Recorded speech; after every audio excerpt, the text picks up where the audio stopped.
Welcome into Keys to the Crown, presented by Crown Royal.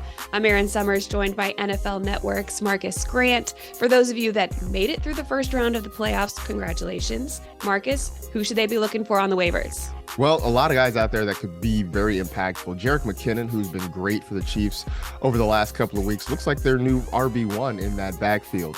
With the injury to Jonathan Taylor and the news that he's probably shut down for the rest of the season, I like Zach Moss as the guy to take the lead, but Deion Jackson is also there, so both of those guys are in play. And surprisingly, a Houston Texan name that's popped up a lot, Chris Moore, the last 2 weeks has seen a lot of targets, gotten a lot of opportunities. The Texans don't have a whole lot offensively, but he's been one of the guys that's really be getting a lot of work. And real quick too, if you lost a quarterback, because we saw some quarterback injuries this past week, Daniel Jones is a name that is out there potentially. Mike White, if he's able to come back from a rib injury, is also very much in play. Who are some start 'em if you got 'em, regardless of matchups?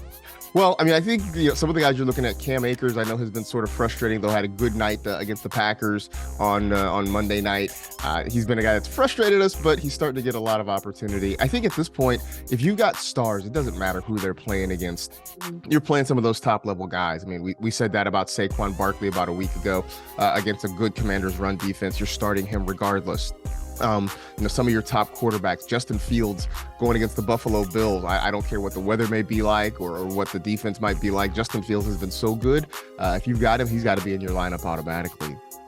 The Saints have the Cleveland Browns this weekend. They will be there in Cleveland. Who are your starts, sits, and a sleeper in that one? I think you're starting all your running backs, whether it's Alvin Kamara on the Saints side, Nick Chubb on the Browns side. Both those guys are worthy of starts this week. But I think other than that, I'd say Juwan Johnson's a sleeper. He's not a sleeper anymore. He's just the guy you start. So I think you're still back on Johnson. You're still giving Chris Olave a shot. And I would look at Donovan Peoples-Jones on the other side for the Browns. Amari Cooper's a little bit banged up, and DPJ is starting to get more targets. Thanks for the insight, Marcas. I appreciate you joining us as always. We'll catch up with you next week. Merry Christmas.